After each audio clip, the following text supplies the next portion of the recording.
Attends, je finis mon pépito. Yo mon petit baobab de Bamako, j'espère que tu vas bien. Comme tu l'as vu au titre de la vidéo, on va parler des différents types d'huile pour que tu puisses comprendre l'indice de viscosité 5,30, 5,40, 10,40, 15,40. C'est quoi autre chose, 5,30? On va également parler de cette dope de long life, c'est de la merde. Des différents additifs utilisés, enfin bref, t'as compris. Aujourd'hui, tu vas tout savoir sur l'huile. Mais avant que cette vidéo ne commence, mon ami, surtout comme d'habitude, c'est très important, n'hésite pas à me mettre ton plus beau pouce bleu et à t'abonner à la chaîne. C'est grâce à ce petit geste que la chaîne pourra réellement avancer. Allez, sur ce, je ferme ma gueule et on y va. Okay, let's go. Tout d'abord, voyons ensemble pourquoi il est impératif de remplir ton moteur d'huile et pourquoi c'est très important. Si tu ne remplis pas ton moteur d'huile, il se passe ça.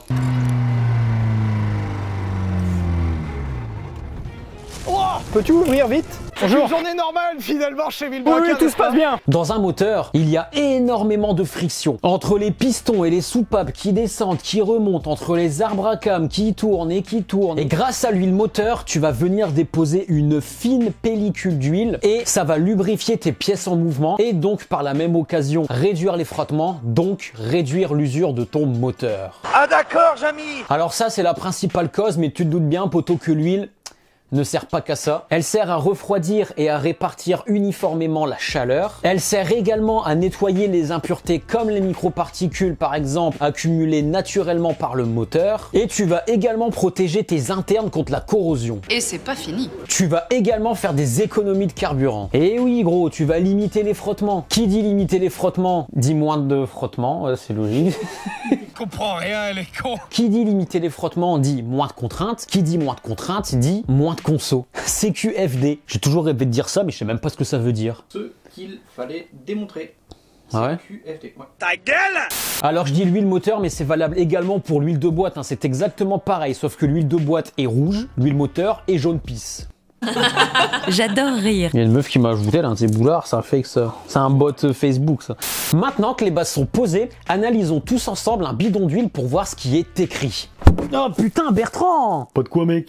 Le premier truc que tu verras sur un bidon d'huile, ça t'interpelle, tu vois, c'est le fameux 5W40 ou 530, 1040, 1540 ou même carrément 75,80 ma gueule. Ah bah ça c'est de la bonne cam, ça je peux te le dire. Ça c'est de l'huile de boîte ça. Mais du coup, à quoi correspondent ces deux chiffres? Les deux chiffres sont en réalité deux grades. Un grade à chaud, un grade à froid. Le premier grade est suivi par un W. W comme winter pour les plus nuls en anglais. Winter is coming. Tu l'auras compris, le 5W, c'est ton indice de viscosité à froid. Plus ce grade sera bas, plus ton huile sera liquide à froid, plus elle résistera au froid et plus elle montera vite en température. Tandis que ton deuxième chiffre, c'est ton indice de viscosité à chaud. Plus ce grade est élevé, plus l'huile sera visqueuse et gardera ses propriétés lubrifiantes à chaud. Bon, on ne va pas rentrer dans les détails parce qu'il faut savoir que l'indice de viscosité change en fonction de la température, ce qui est normal. Mais c'est très important pour toi de connaître l'indice de viscosité dont ta voiture a besoin pour qu'elle puisse fonctionner de manière optimale et fiable en toutes circonstances. Et justement, c'est une transition parfaite pour entamer le chapitre « Je mets quoi dans ma voiture et pourquoi ?» Avant que je ne réponde à cette question, analysons un peu les trois catégories d'huiles présentes sur le marché. J'ai bugué. On a tout d'abord les huiles minérales. Ceux-là sont fabriqués à partir du pétrole brut, donc elles ne coûtent pas cher. Elles sont très visqueuses, mais elles se dégradent assez rapidement. Ces huiles sont généralement appelées 1540. Ensuite, nous avons les huiles synthétiques. Alors ceux-là, mon pote, elles sont fabriquées en laboratoire à partir de transformations chimiques complexes du pétrole brut ou à partir de molécules présélectionnées. Elles sont plus résistantes aux dégradations chimiques, elles sont plus propres, elles chauffent plus vite, donc en l'occurrence baissent la consommation de carburant et la pollution. Parce que si tu ne le savais pas mon ami, c'est quand ta voiture est froide que tu pollues, consommes et uses le plus ta voiture. Ok. Ces huiles ont également un meilleur écoulement à basse température et enfin elles ont une meilleure stabilité de l'indice de viscosité. Mais leur problème, c'est qu'elle coûte cher mon ami. Eh oui, les huiles synthétiques coûtent super cher. Compte environ 50 € le bidon de 5 litres pour les huiles les moins chères et ça peut grimper jusqu'à plus d'une centaine d'euros pour les plus performantes. Ces huiles sont généralement appelées 530, 540, 030, 040, etc., etc. Et enfin, nous avons les huiles semi-synthétiques. Alors là, mon ami, fais très attention. Tu peux avoir des huiles semi-synthétiques de très bonne qualité comme la Elf ou la Total par exemple, mais à contrario, tu peux avoir des huiles bien pourries. Ah, des des huiles de merde, il y en a dans cette gamme. Il faut savoir qu'une huile semi-synthétique est reconnue comme semi-synthétique à partir de 2% de synthèse. Alors fais très attention, regarde au dos de ton bidon pour savoir à quel pourcentage tu te situes. Si t'es à 2%, t'oublies. Cette huile est un bon compromis entre l'huile minérale et l'huile synthétique, d'où le nom semi-synthétique. D'ailleurs, je recommande fortement cette huile si tu as un moteur atmosphérique, mais patience, on va y venir juste après. Alors maintenant que tu sais ça, je mets quoi dans ma voiture? De l'huile de tournesol? Bah écoute mon pote, si tu as une voiture turbo, que ça soit essence ou diesel, ne cherche même pas, moi je te conseille de mettre de la 530, voire de la 540 si tu as une conduite un peu nerveuse, tu vois. Mais surtout ne mets pas de la 1040. C'est un conseil d'ami que je vous donne. Il faut savoir qu'un moteur turbo a besoin de son huile rapidement pour que le turbo puisse se lubrifier. Rappelle-toi ce que je t'ai dit tout à l'heure, la 530 est très fluide à froid. Du coup c'est pour ça que la 530 est fortement recommandée si tu as un moteur turbo. Alors si tu mets de la 1040 ou de la 1540, ça va marcher, hein. Mais tu risques de flinguer ton turbo, notamment au démarrage et à l'arrêt, et c'est pas ouf. D'ailleurs, poto, je t'ai fait une petite vidéo sur les différents types de turbo où on parle de ça, justement. Si tu ne l'as pas encore vue, clique sur le lien en haut à droite pour aller la regarder. Quelle indignité. Alors maintenant, tu peux aussi mettre de la 0,40, hein, si jamais tu le souhaites. Au moins là, t'es sûr que ton turbo sera lubrifié rapidement. Mais je trouve que cette huile a un rapport prix-performance assez élevé. Bon, après, évidemment, poto, si t'as une Porsche GT3 RS, bon, déjà, viens quand tu veux sur la chaîne, moi je t'accueille à bras ouverts. Quelle indignité. Mais là, évidemment, t'es pas à 80 balles près. Si. Et en plus, c'est l'huile préconisée par Porsche. Alors là, oui, de la 0,40 pourrait être envisageable si jamais tu fais de la course. Elle monte de 0 à 100 en 5 secondes de dixième. Putain. Du circuit, ou si t'as une voiture assez performante comme celle-ci, mais sinon de la 530 voire 40 si t'as une conduite assez sportive fera largement l'affaire. Après mon ami, il faut savoir que la 0,40 est aussi utilisée dans les pays de grand froid, comme par exemple la Sibérie ou la Russie. Je te mettrai quelque part à l'écran un abac avec les températures acceptées par les différents types d'huile. Et tu verras que par exemple si t'habites à Dubaï et que t'as un moteur atmosphérique, de la 15-40 fera largement l'affaire. Et ouais mon pote, là-bas il fait 30-40 degrés tout le temps, tu démarres ta voiture, elle est déjà chaude. Alors t'as pas besoin de prendre une indice de viscosité faible, tu peux prendre dans ce cas-là de la 15-40. Donc pour récapituler mon ami, si t'as un moteur sphérique, un moteur en rond. Je vais boire de l'eau moi parce que ça va plus. Hein. De l'eau, dans 20-30 ans, il n'y en aura plus. Donc pour récapituler, si tu habites en France, dans notre petit pays, et que tu as un moteur atmosphérique, quelle huile vas-tu mettre? Oui babouche, quelle huile vais-je mettre? De la 530, de la 1040, de la 060 ou un camion? Oui, bravo, tu as trouvé. Tiens, prends les lunettes de Bertrand. Mes lunettes.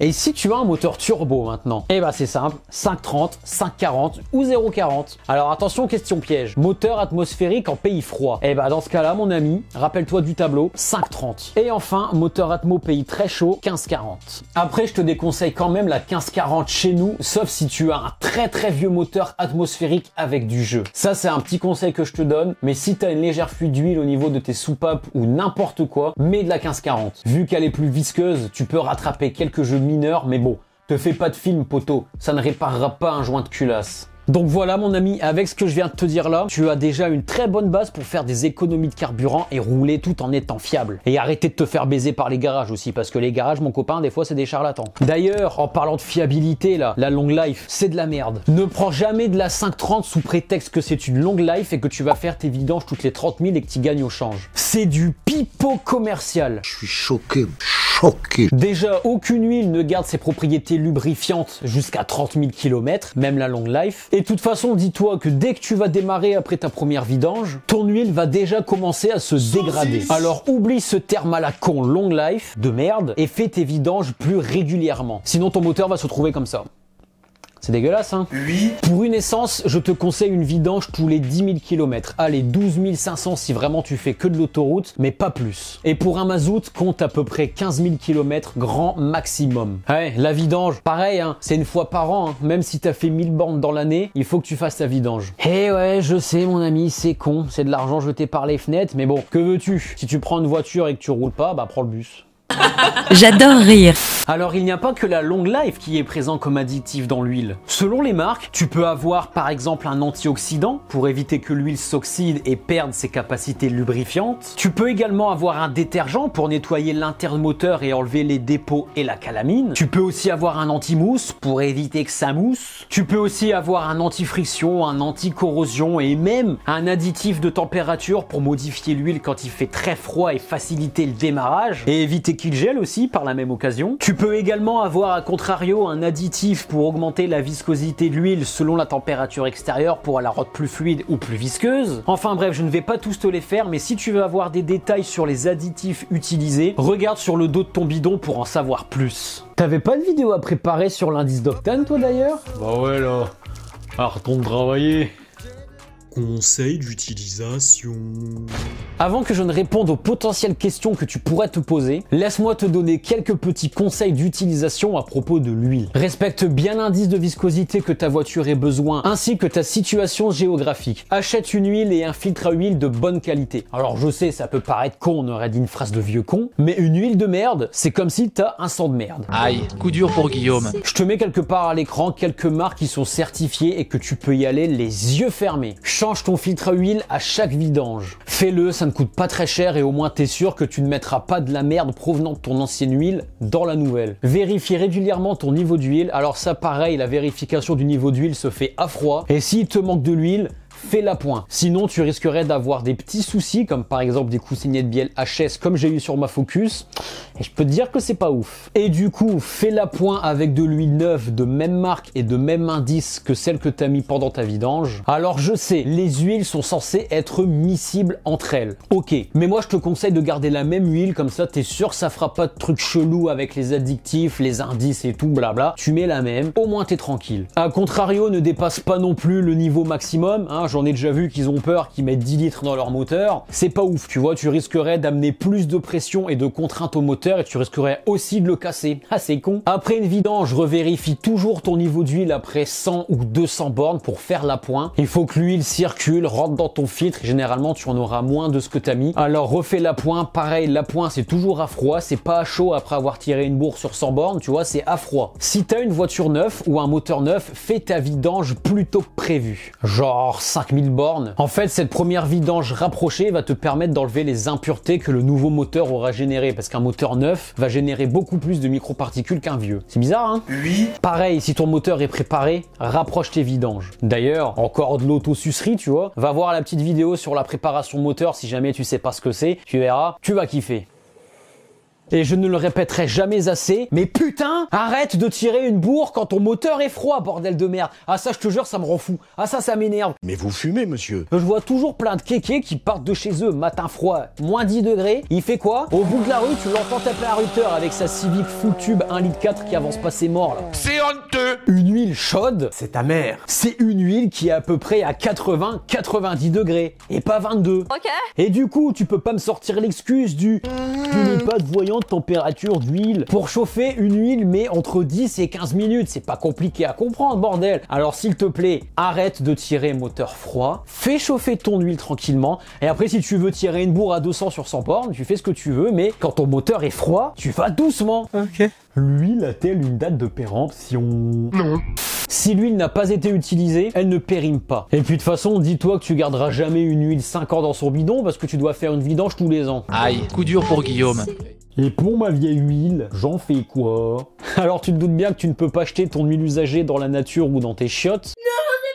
Il faut que tu l'emmènes en déchetterie. Si jamais tu veux pas te faire chier à l'emmener en déchetterie, dis-toi que les centres auto ont dans l'obligation actuellement de récupérer ta vieille huile pour la recycler. Du coup voilà, tu peux aller à ton Noroto ou à ton feu vert du coin et ils vont te le reprendre à bras ouverts. Je fais de la compétition. Je mets quoi comme huile, mon copain? Alors, si tu prépares une voiture qui est exclusivement faite pour le circuit ou le rallye ou tout ce qui est en rapport avec la course automobile, mets une huile avec un grade à chaud super haut, comme par exemple la 550, voire la 560 ou même encore mieux la 060. Mais bon, quand tu verras le prix du bidon... Bon après t'es plus à ça près, tu me diras si t'as mis 50 000 € dans une prépa, mais bon, ça pique un peu le cul. Voilà mon pote, j'espère que cette vidéo t'aura aidé dans tes futurs choix concernant l'huile moteur. Si c'est le cas mon ami, surtout c'est très important, n'hésite pas à me mettre ton plus beau pouce bleu, c'est grâce à ce petit geste que la chaîne va évoluer, et également à t'abonner et activer la petite cloche pour ne rien rater. Si j'ai oublié des détails ou que tu voudrais approfondir certains points, l'espace commentaire est à toi. Allez mon pote, sur ce je te laisse là, et moi je te dis à la prochaine.